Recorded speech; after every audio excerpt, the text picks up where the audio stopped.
Assalamualaikum warahmatullahi wabarakatuh. Selamat pagi anak-anak. Bagaimana kabar kalian hari ini? Semoga tetap sehat dan semangat selalu.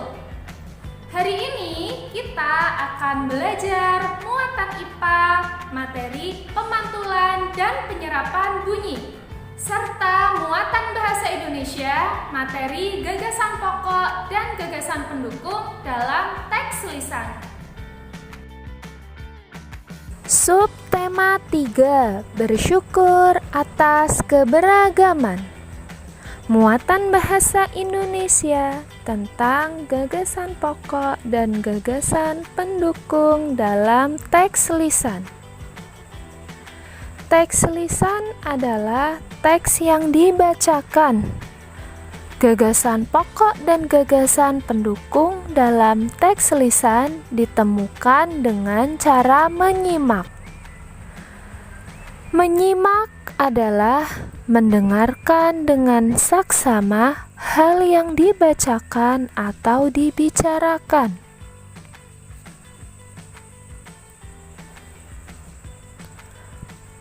Perhatikan dengan baik teks bacaan berikut ini. Salah satu bentuk keragaman di Indonesia yang mampu menarik wisatawan adalah makanan, terutama makanan tradisional. Wisatawan yang datang ke Indonesia akan dimanjakan dengan makanan tradisional Indonesia yang tersaji dengan beragam jenis, rasa, hingga bentuk penyajian. Ada berbagai jenis makanan tradisional, mulai dari makanan utama seperti papeda hingga kudapan seperti getuk. Dari bacaan tersebut dapat disimpulkan bahwa gagasan pokoknya adalah makanan tradisional Indonesia mampu menarik wisatawan. Dan gagasan pendukungnya ada 3 macam. 1. Makanan tradisional khas daerah dapat memanjakan wisatawan. 2.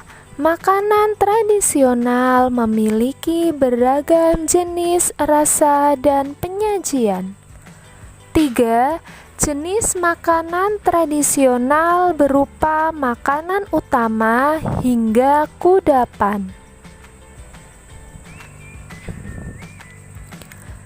Gagasan pokok dan gagasan pendukung yang sudah teridentifikasi akan mempermudah dalam membuat ringkasan. Ringkasan adalah penyajian singkat dari sebuah teks dengan tetap mempertahankan urutan isi teks.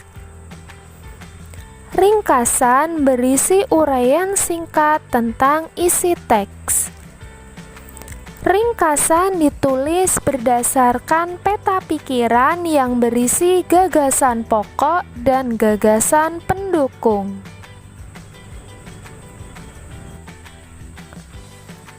Jadi, dalam membuat ringkasan dari teks lisan, kuncinya adalah dengan menyimak secara saksama. Nah, sudah jelas materi yang Bu Guru sampaikan? Berikutnya adalah pemantulan dan penyerapan bunyi. Bunyi dapat dipantulkan jika mengenai benda keras seperti kaca, dinding, dan logam.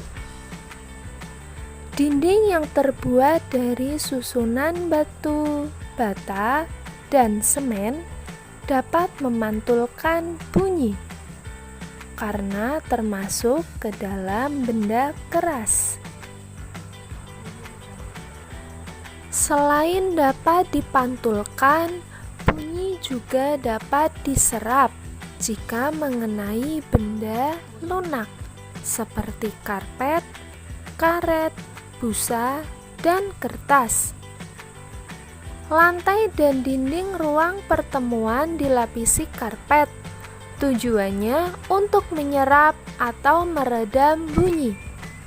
Suara dari dalam ruangan menjadi tidak bising atau terdengar hingga keluar ruangan. Berikut adalah macam-macam pemantulan bunyi. 1. Bunyi pantul yang memperkuat bunyi asli.